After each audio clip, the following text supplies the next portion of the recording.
Hi, this is Nicholas Bell with Ion Cinema, here to review The High Note, which will be available on digital on demand courtesy of Focus Features on May 29th, 2020. It's the fourth feature directed by Nisha Ganatra, who was last on hand with 2019's Late Night, starring Emma Thompson and Mindy Kaling, who the latter of which also wrote a huge Sundance hit that there were a lot of discussions about the box office concerning that film. Ganatra is back with another feature that feels very similar to that and very derivative in what it's doing. Dakota Johnson stars as a young woman named Margaret who yearns to be a music producer. She's worked for a megastar played by Tracee Ellis Ross named Grace Davis for the past 3 years, and she sees an opportunity to cut her employer's latest album, which is a live greatest hits album, and achieve her dream as a music producer. At the same time, trying to influence her boss by saying she needs to recreate herself and have a new album. So both leads actually you see echoes of their famous mothers. Of course, Dakota Johnson's Melanie Griffith, who starred in Working Girl, a film that has some very similar dynamics and situational snippets of women working together in an industry.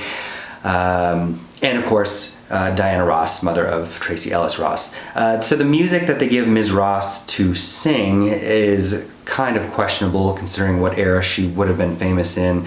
Also, it seems like the script should have been tooled a little more for the various intersectionalities going on here, because Dakota Johnson comes across as this arrogant vestige of white privilege when it comes to Tracee Ellis Ross and a character played by Kelvin Harrison Jr., a young talented man of means that is trying to make his way as a musical artist performing at Los Angeles grocery stores.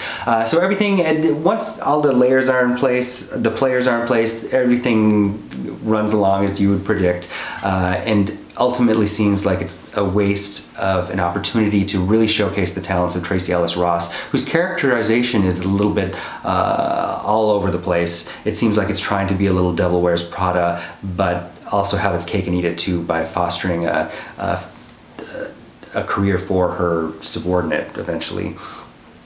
Overall, it's nice to see some of the people at work here, including there's Eddie Izzard, there's Ice Cube playing Tracee Ellis Ross's longtime manager.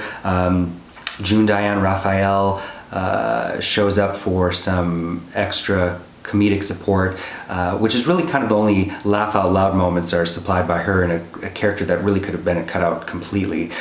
Which brings me to the film seems tonally to be all over the place, like it's trying to be too many things at once. Other than that, there's some great soundtrack selections. That I like that the film highlights a musical artist named P.P. Arnold. Bill Pullman's also in there in the mix as Dakota Johnson's father, and Zoe Chao as her roommate, who is presumably a cardiologist in residency. It's a film that seems like it needed a lot more fine-tuning, and overall I would give it 2 out of 5 stars. Thank you.